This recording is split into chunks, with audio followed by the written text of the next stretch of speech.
My name is David, and I am 60 years old when my son pushed me into a lake and laughed while I struggled to stay afloat. It felt like I was drowning not just in the cold water, but in disbelief. How could the person I raised, loved, and sacrificed do this to me? The betrayal was so deep, I almost didn't care if I made it out of that water. But what happened next changed everything. Everything about my relationship with my son and the way I saw family. Before I tell you how I managed to survive the most humiliating and dangerous moment of my life, I want to ask you, have you ever felt betrayed by someone you loved? How did you handle it?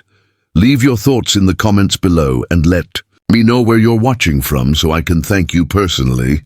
Don't forget to like, subscribe, and hit the bell for more true stories like this.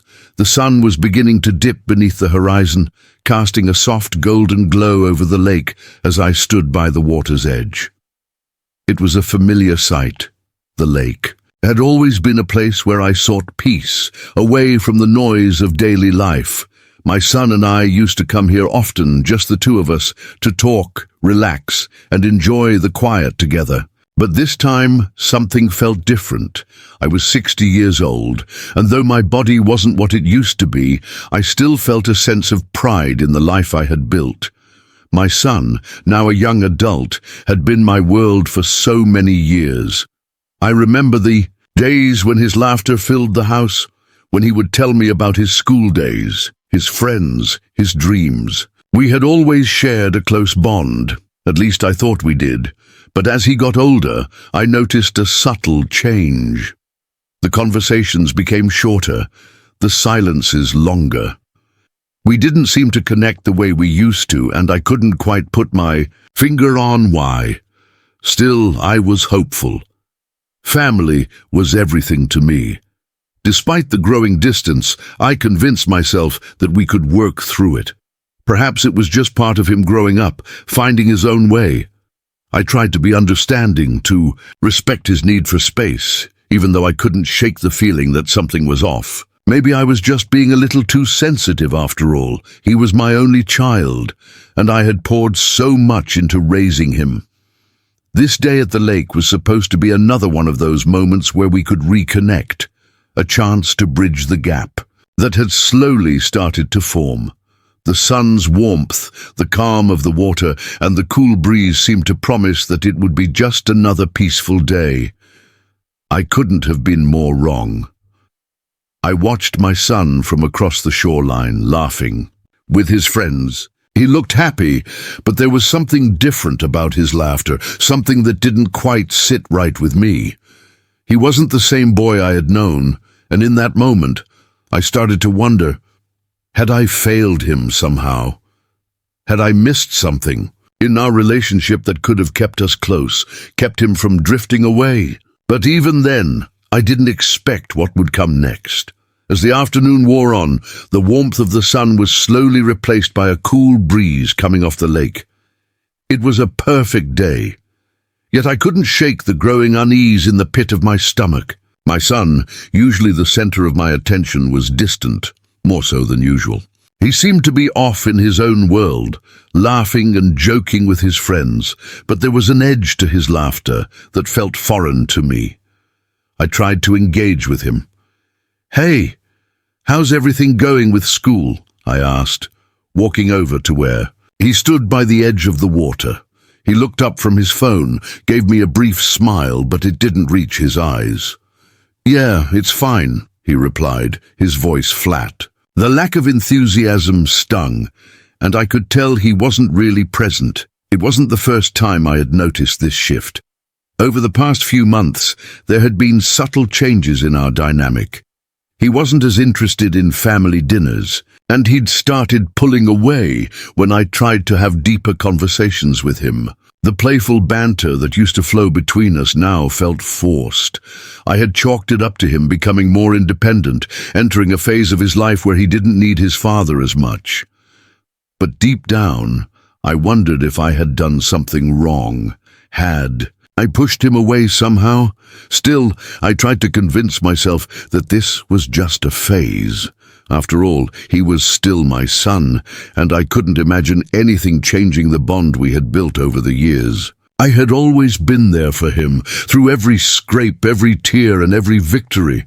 I had given him everything, and I believed he knew that. But today, something felt different. He didn't seem to want my attention, and it was starting to hurt. I decided to give him space, hoping he'd come around. I sat down on the grass near the lake, watching him from a distance, my thoughts swirling. What had happened to us? Where had the easy conversations gone? He used to share everything with me, his dreams, his frustrations, his fears. Now, it felt like I was the one trying to bridge a gap that was only widening with every attempt. The evening air grew cooler, and I stood up, deciding to take a walk along the shoreline. As I did, I noticed that my son was no longer with his friends. He had walked a little further down the bank, and I could see him standing there, staring at the water. For a brief moment I considered approaching him. Maybe now was the right time to talk, to ask him what was going on, to ask if there was something he wasn't telling me. But something held me back. The way he was standing, the way his posture seemed so distant. It all felt like a sign that he didn't want to be bothered. A part of me was afraid that if I reached out now, I would only push him further away. So I stayed where I was, silently watching him from a distance, my mind racing. Then, as if out of nowhere, I saw him turn around and begin walking toward me. For a moment I thought maybe he was coming to speak with me, to finally have the conversation I'd been waiting for. My heart skipped a beat, but instead he walked right past me, not even sparing me a glance. I was left standing there, confused and hurt, as he went straight to the water's edge. It was in that moment that I felt the weight of the emotional distance between us. It wasn't just a phase. It wasn't just growing pains. This was something deeper. I didn't know what it was yet, but I could feel it. Something was broken, and I wasn't sure if it was even fixable. I tried to shake off the feeling. It's just a rough patch, I told myself. He'll come around. But my gut told me otherwise, and that's when the unease turned into something much darker. What if this was just the beginning of something worse? The tension in the air between us grew palpable. It felt like the calm before a storm. My son had become an enigma to me, someone I couldn't read, someone who had been so close yet now felt so far away. And what I couldn't understand was why, as I stood there trying to make sense of it all.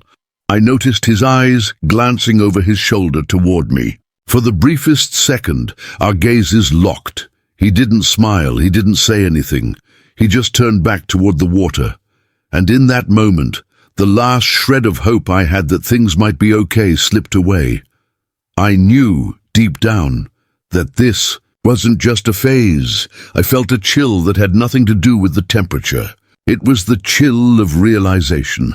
Something had changed in my son, and I wasn't sure I could get it back. The tension in the air had thickened over the past hour. I had tried to brush it off, convinced that it was just a phase, just the quiet, inevitable distance that comes with age, growing up, and independence. But even with the lake's serene beauty surrounding us, I couldn't shake the feeling that something was terribly wrong. The stillness of the water mirrored the stillness between us, and I was beginning to feel it in my bones. This moment would not end as I had imagined. I was lost in thought when I heard a voice behind me, one that made me stiffen instantly. "Dad, come on, let's have some fun. You're just standing there like an old man." My son's voice echoed across the quiet space. The words were light-hearted, but there was an edge to them, a hint of something beneath the surface. I turned, trying to smile, to laugh it off. "Fun? I thought we were just enjoying the day," I said, forcing the words out, though they sounded hollow to my own ears. He chuckled, and for a split second I felt that familiar bond, that playful energy from the past, but it quickly evaporated. "Yeah, but you look like you're about to fall asleep standing up. Come, On, let's make this day a little more interesting. Before I could react, he was behind me, his hands on my back, and with a force I didn't expect, he shoved me toward the water. The shock of the cold lake water engulfed me before I could even grasp what had just happened. I splashed down hard, the water rushing over me in an overwhelming torrent, pulling me under for a split second. I gasped, my chest tightening with the suddenness of it all. The shock of the cold water took my breath away. My body instinctively tried to surface, but the weight of the water felt like a heavy blanket pressing down on me. I struggled to catch my breath, disoriented, my mind still not fully processing what had just occurred. But then I heard it, his laughter, a sharp, cold sound that echoed across the lake. I pushed myself up, coughing and sputtering, my heart racing in a mix of panic and confusion. There he was, standing at the water's edge, laughing so freely, as if what had just happened was a game, as if it was something that didn't matter. I couldn't believe what I was seeing. My son, my flesh and blood, laughing at my struggle, at my fear. "Come on, Dad, stop being so dramatic, it's just a prank." His voice carried over the water, as casual as if he were telling me to hurry up and join him for a swim. A rush of anger surged through me, but it was quickly drowned by the overwhelming wave of helplessness. I was in the water, struggling to keep my head above it, gasping for air, and all I could hear was his laughter. It felt like the world had spun upside down. How could he do this? How could my own son, someone I had raised, someone I had loved unconditionally, treat me this way? I reached out, trying to steady myself in the water, my hands slipping against the surface. Panic began to set in. The coldness of the lake seemed to seep deeper into my bones with every second, numbing me both physically and emotionally. I felt a sense of disbelief wash over me. Was this really happening? Was this my life now? Was I nothing more than a joke to him? But as the seconds stretched on, a new sense of terror overtook me. The water wasn't just cold, it was deep, and I wasn't sure I could stay afloat much longer. My legs burned with exhaustion as I kicked against the current, but the more I fought, the harder it became. The weight of the water seemed to grow heavier with every breath I took. I couldn't even see where the shore was anymore. I managed to glance up, and I saw him still standing there, his back to me, laughing, oblivious. He was enjoying this. He wasn't even paying attention to what was happening to me, to the fact that I was struggling, that I might not make it out. I felt a surge of frustration and despair. How could he not see how serious this was? How could he not understand that I wasn't just going to stand there and laugh it off? I tried to call out, but my voice was weak, barely a whisper against the sound of the lake's current. "Please, help me," I managed to croak, but the words seemed to get lost in the wind. He didn't hear me, or worse, he chose not to. I was beginning to feel the weight of my body drag me further down, my vision starting to blur. Panic set in again, this time with a deep, primal fear. My hands clawed at the water, desperate to find something to hold on to, anything that would keep me afloat. But the lake was relentless. The laughter continued from the shore, distant and cold. It echoed in my mind as I struggled, the sound filling the empty space around me. I had raised him. I had done everything for him. And now I was drowning, while he laughed from a distance. I don't know how long I fought to stay afloat. Time seemed to stretch on forever, each second feeling like an eternity. My body felt heavier, and every movement was slower than the last. I kept trying to keep my head above water, but the exhaustion was too much. The cold had seeped into my bones, and my limbs felt like lead. Then, something changed. Maybe it was the fear that overcame me, or maybe it was the realization that I couldn't fight this alone. But something clicked, and I focused all my energy on getting out of the water. I took a deep breath, trying to calm my racing thoughts, and pushed with everything I had left in me. Slowly, I began to make my way to the shore. The water felt even colder as I dragged myself through it. But I refused to give up. With every stroke, I pulled myself closer to the edge, closer to safety. The laughter from the shore had died down, but the echo of my son's casual cruelty still lingered in my ears. When I finally reached the shore, I collapsed onto the grass, gasping for air. My body was shaking, my mind a blur of emotions. I didn't know if I was angry, hurt, or confused. I just knew that I had made it. I had survived. But I didn't know if I could ever look at my son the same way again. The coldness of the water seemed to seep into my very soul as I lay there, gasping for air. Every breath I took was a struggle, my lungs burning as I tried to make sense of what had just happened. I had never felt so helpless in my entire life. My mind was clouded with a mix of disbelief, confusion, and fear. How could this be happening? How could my own son, the one I raised, the one I loved, do this to me? I pushed myself up from the muddy shore, my arms shaking with exhaustion. Every muscle in my body ached. My clothes were soaked, clinging to my skin like a second layer of ice, but none of that mattered. What mattered was the feeling in my chest, the one that gripped me tightly and refused to let go. I had just been betrayed by the one person I thought would never hurt me. I had survived the water, but in many ways I felt like I was drowning in the aftermath. I turned to look at the lake, its surface now calm and unbothered by the chaos that had just unfolded. My son was still standing there on the edge of the water, his back turned to me. The sight of him made my chest tighten even more. The world around me had shifted, and I didn't know how to process the anger and pain that seemed to flood my veins. For a moment I felt a sharp pang of regret. Maybe I had pushed him too hard when he was younger. Maybe I had been too strict, too demanding. I thought I had always done what was best for him, but looking back, had I been too much of a father? Had I tried to force him into something he didn't want to be? I started to walk toward him, my feet heavy in the grass, my heart even heavier. I needed to confront him. I needed to understand why he had done this, but as I got closer, I realized that I wasn't even sure if I wanted an answer.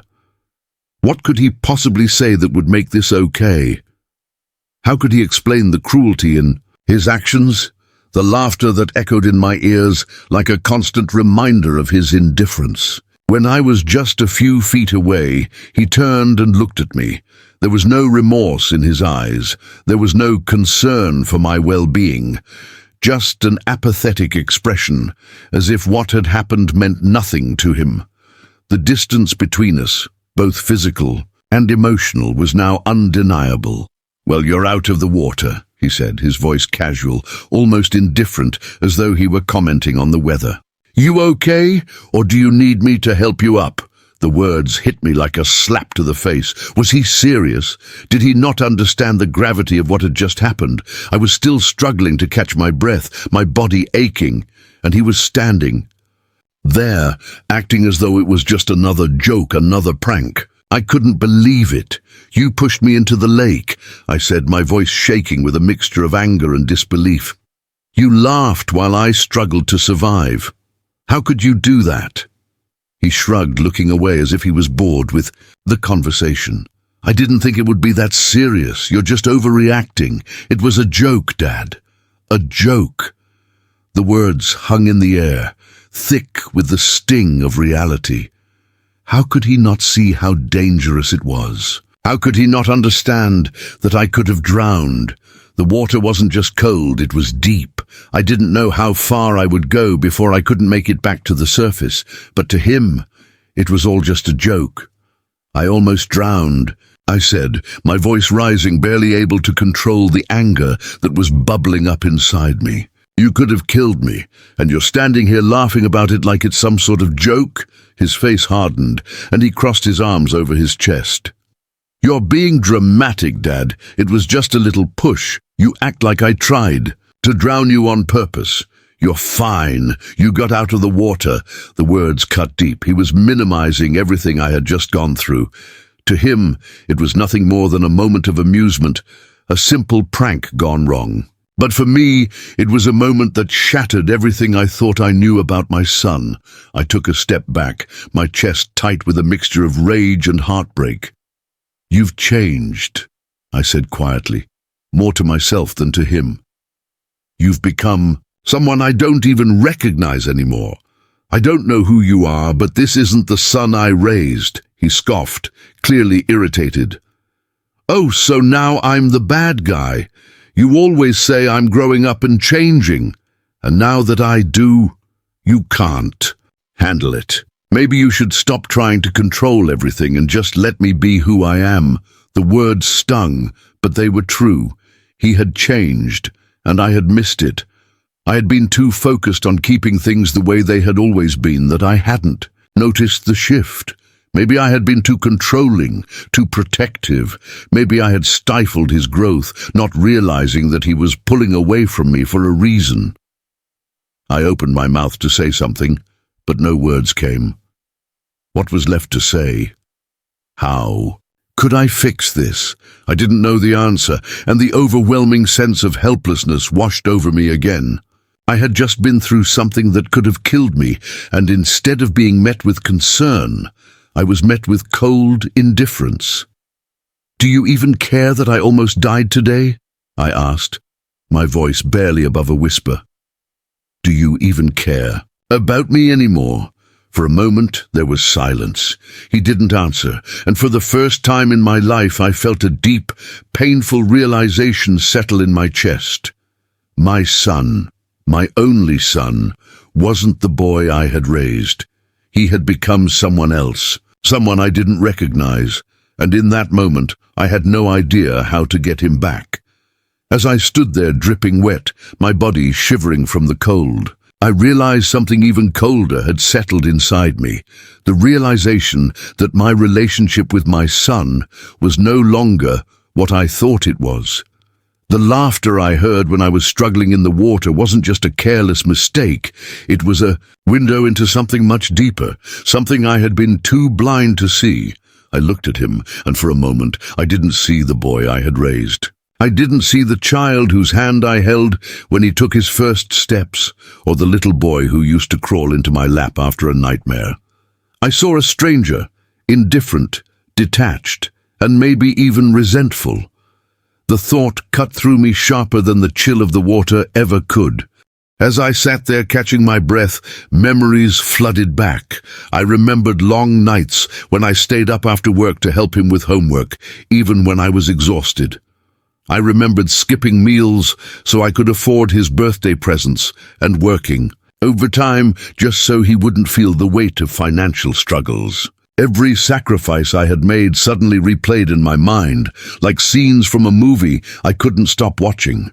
And yet, despite all of that, here I was, realizing that maybe none of it mattered to him. My chest tightened with regret. Had I pushed him too hard? Had I been too strict, too focused on discipline and expectations rather than love and understanding? Or had I been too soft, allowing him to take things for granted? Parenting never comes with a manual, but in that moment, I felt like I had failed at the most important role of my life.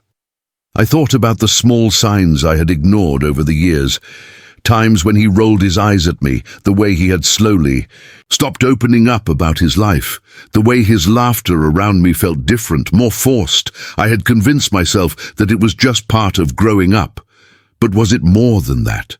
Was it resentment that I had overlooked as these thoughts swirled? In my mind, I began to feel something else, a sense of clarity.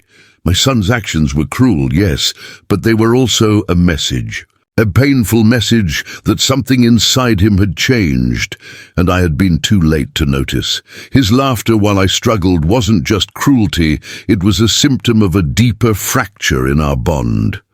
I realized then that survival wasn't just about pulling myself out of the lake.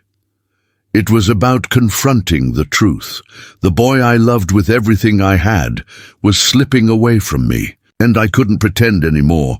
I took a deep breath, steadying myself. I couldn't control his choices, his attitude, or his behavior, but I could control mine. If I wanted answers, if I wanted to salvage even a fraction of what we once had, I would have to face him honestly.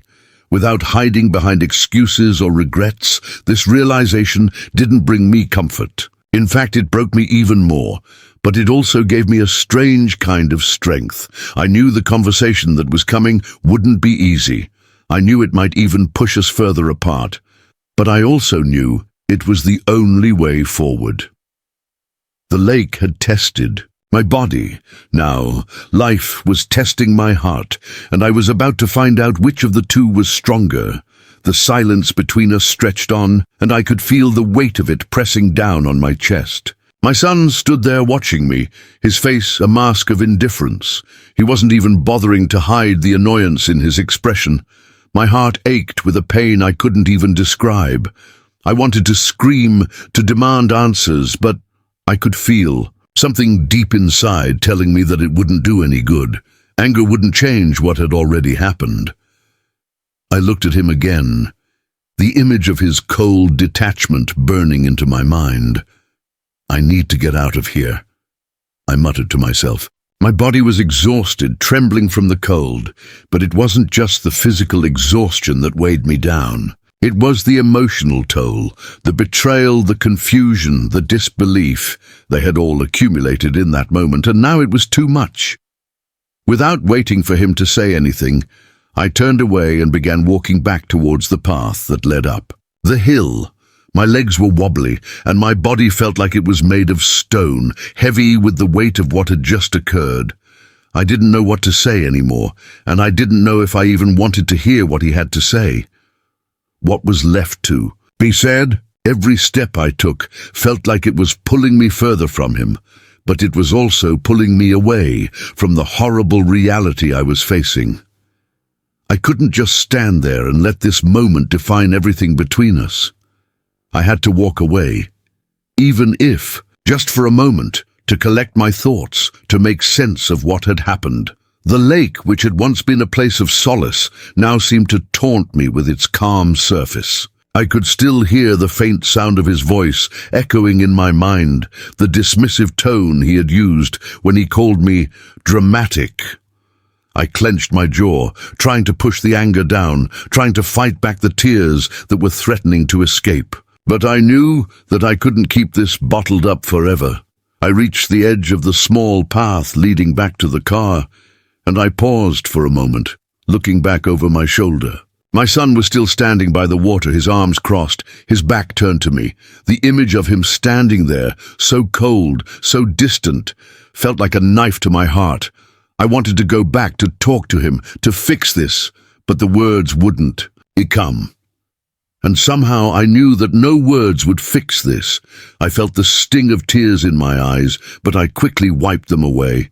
I didn't have the strength to break down here, not in front of him, not like this. I kept walking, my pace slow and deliberate. Every step away from him felt like a final separation. Each footfall was a reminder that something had shifted, that the bond we had was broken. The realization hit me harder with every step. I didn't know if we could ever go back to what we had. Even if we tried, it wouldn't be the same. Something had changed in both of us, and I couldn't fix it, at least not right now. As I made my way toward the car, the world around me felt muted. The trees seemed to blur into the background, and the sound of the water faded into a distant hum. I didn't know what the future held for us, or even if there was a future left to salvage. But one thing was certain. This moment had changed. Everything. I reached the car, my hands trembling as I fumbled for the keys in my pocket. My mind was spinning with 1,000 thoughts. But one thing kept repeating in my head. How did it come to this? How had we gone from a father and son who shared everything to two strangers who couldn't even look each other in the eye? I started. The car, the engine hum filling the silence as I pulled away from the lake, from him, from everything that had just happened. But as I drove away, I couldn't shake the feeling that I was leaving something behind. Not just the lake, not just the day, but a piece of myself. A piece of what I thought was still left between us. I drove in silence, trying to process everything that had just unfolded. The confrontation, the betrayal, the shock of realizing that the son I had raised was no longer the person I thought he was. My thoughts raced, but they always returned to one question. Was this the end of our relationship, or just a painful chapter we would somehow have to work through? But in the pit of my stomach, I knew that nothing would ever be the same. We had crossed a line, and lines once crossed can be hard to uncross. I didn't know how long I drove. My mind was a whirlwind, a storm of confusion, anger, and heartbreak, each feeling crashing into the other. The familiar roads felt like strangers beneath my tires, the trees, the houses, the passing cars all blurring into the background. My hands gripped the steering wheel, knuckles white with tension, my eyes focused on the road ahead, but my thoughts were far away, still at the lake, still with my son. The silence in the car was deafening. There was no music, no sound, except the hum of the engine and my own heavy breathing. I wasn't sure where I was going.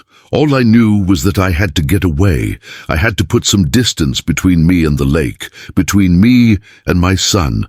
But the deeper I drove, the heavier the weight on my chest became.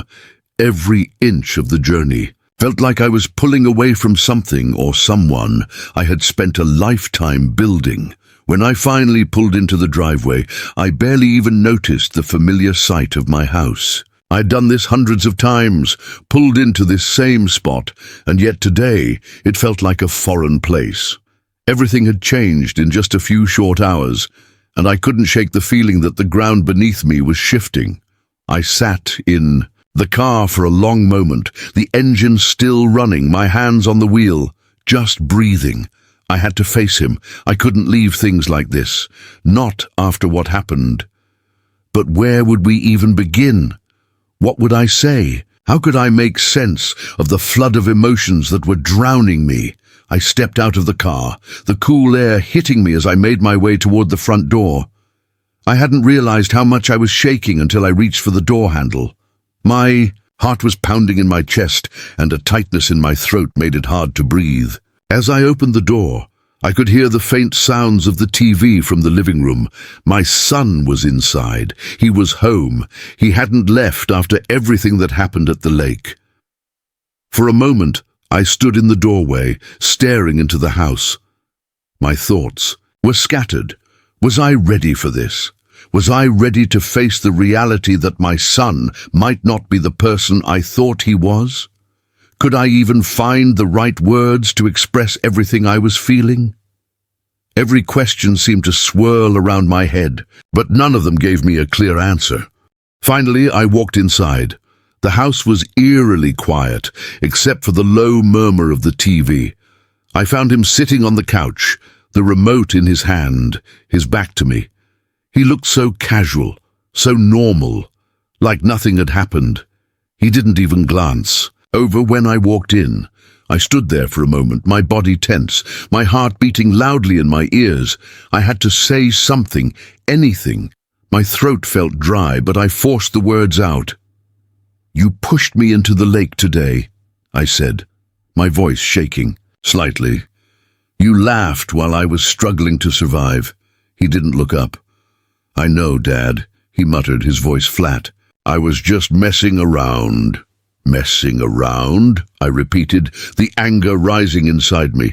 "You think that was messing around? Do you even realize what could have happened? You think it's funny to watch your own father fight for air?" He shrugged, not even bothering to look at me. "It was just a joke. You're being too sensitive." I felt my stomach twist. How could he say that? How could he be so nonchalant about something so dangerous? It was like I was talking to a stranger, not the son I had raised. His indifference hit me harder than the cold water had. I took a deep breath, trying to steady myself, trying not to let the rage take over. "No, I'm not being sensitive," I said, my voice low but firm. "I almost drowned today. I could have died. And you—" I stopped myself, not wanting to say the words I was about to.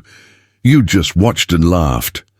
He looked at me then, but it wasn't the look I was hoping for. It wasn't remorse, it wasn't regret. It was something else, something cold and distant. "You've always been too dramatic, Dad. I didn't think it was a big deal. You were fine. You got out of the water. It's not like you actually died." I couldn't believe what I was hearing. It felt like the world had stopped, like I was trapped in a nightmare. This was my son, the boy I had raised, the boy I had given everything for. And here he was, dismissing my fear, my pain, as if they didn't matter. "Do you even care that I almost died today?" I asked, my voice barely a whisper. "Do you care that I thought I was going to drown while you laughed at me?" He didn't answer right away. Instead, he sat there looking at me as if I were the one who was being unreasonable. Finally he spoke, but his words hit me like a slap in the face. "You're just upset because I didn't do what you wanted. You always want to control everything. Maybe it's time you let me be my own person." He stood up and turned toward me. "You always act like you know what's best for me, but you don't. You don't understand anything about me." His words stung, but they were also a reality I had to face. Maybe I hadn't understood. Maybe I had been so wrapped up in my own expectations, in trying to protect him, that I hadn't really seen who he had become. Maybe I had pushed him too hard, expected too much. "I've always tried to do what's best for you," I said quietly, the anger draining out of my voice. "I've always tried to be there for you, but now I'm not sure if I even know who you are anymore." For a long moment, neither of us said anything. I could see the tension in his jaw, the flicker of something behind his eyes that I couldn't quite read. But whatever it was, it didn't feel like the boy I used to know. It didn't feel like my son. Finally, he turned away, walking toward his room. "I'm done talking about this. I don't need to explain myself to you." And with that, he disappeared down the hall, leaving me standing there, feeling more alone than I had in years. I stood there in the silence of the living room, the weight of the conversation sinking in. This wasn't how I had imagined our lives would turn out. I had hoped for understanding, for some kind of reconciliation, but all I got was distance. And in that distance, I realized the truth. We had crossed a line that couldn't be uncrossed. I stood there for a long time after he walked away, the silence in the house pressing down on me like a weight I couldn't escape. The conversation had ended, but the words still hung in the air, unanswered, unheeded.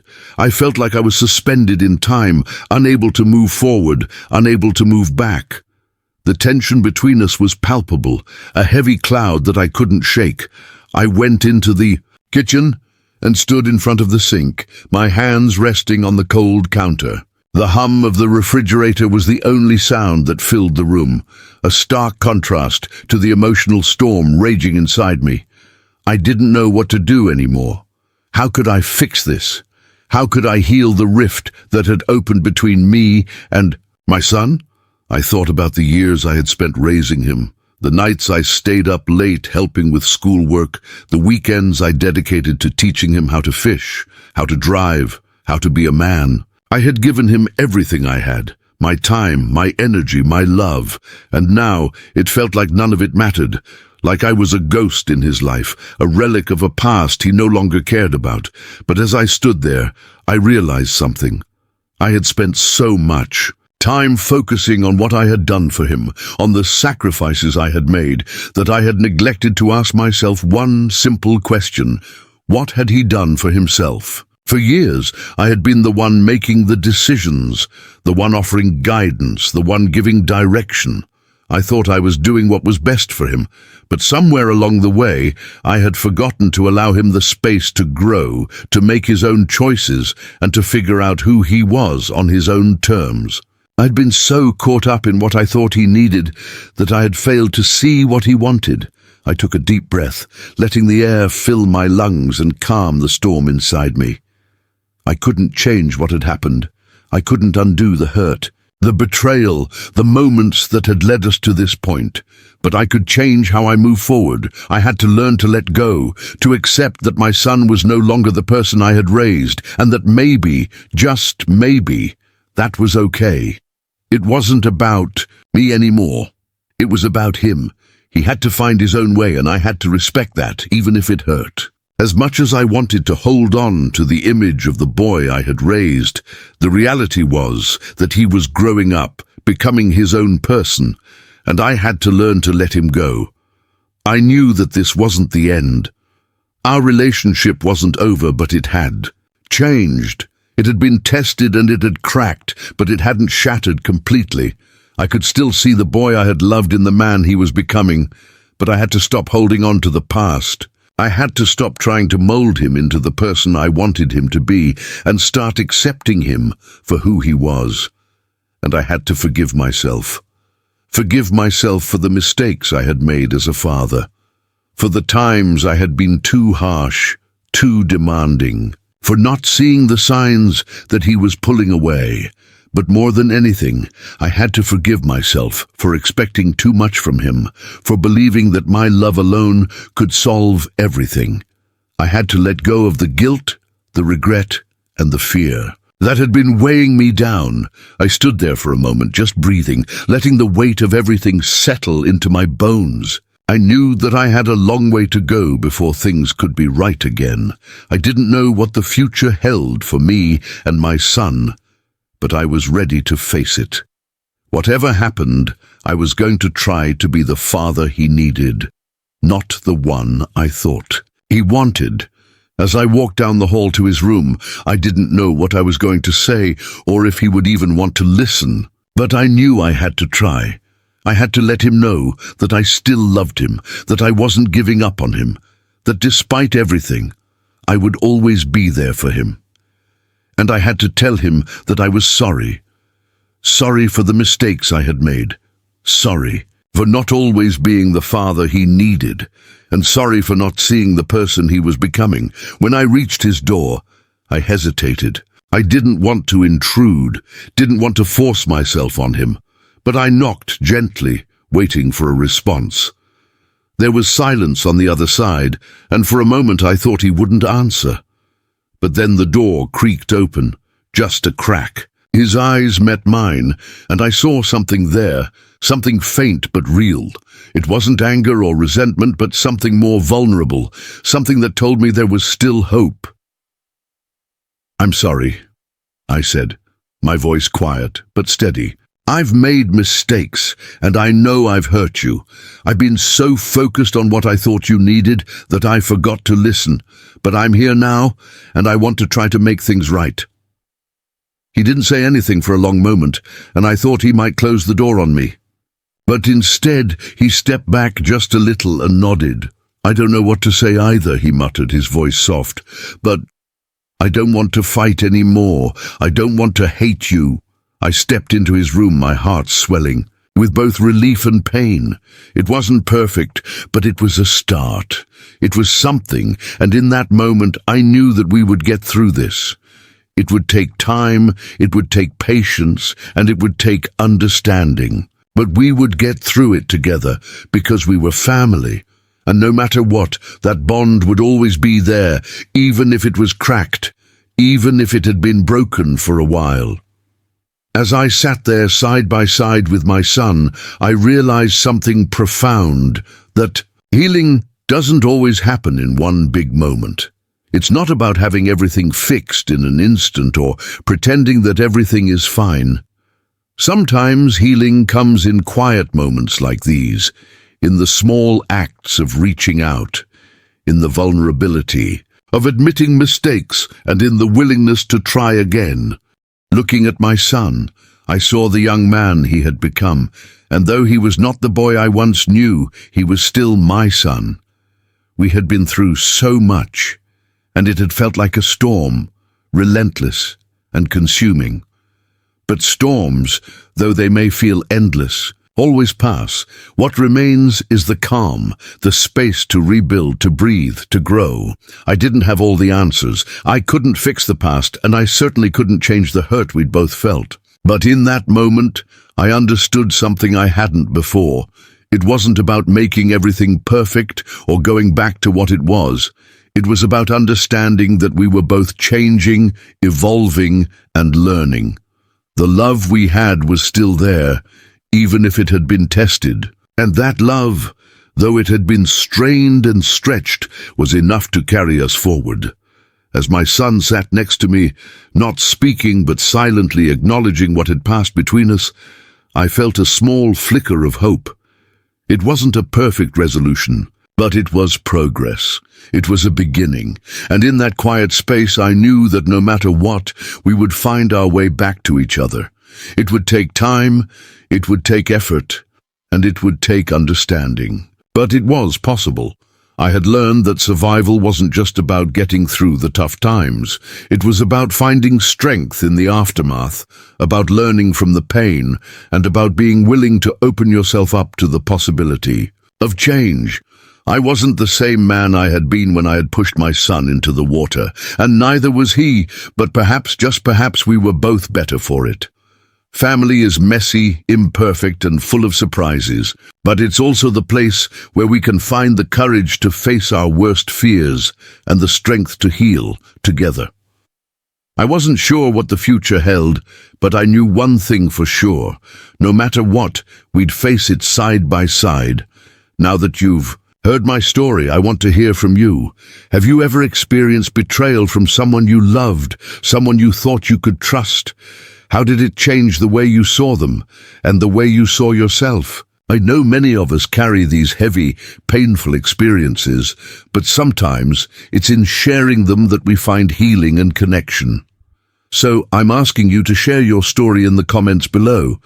Tell me about a time when you had to navigate the difficult waters of family betrayal, whether it was a friend, a child, or a loved one. How did you cope? What lessons did you learn? And what advice would you give to others going through something similar? If my story resonated with you, don't forget to like this video, subscribe, and hit the bell for more true stories like this. Your support means the world to me, and if you think someone you know might find this story helpful or relatable, please share it with them. Together, we can create a space where people feel seen, heard, and understood. Thank you for taking the time to listen. Remember, survival isn't just about getting through. It's about growing and learning from the tough times.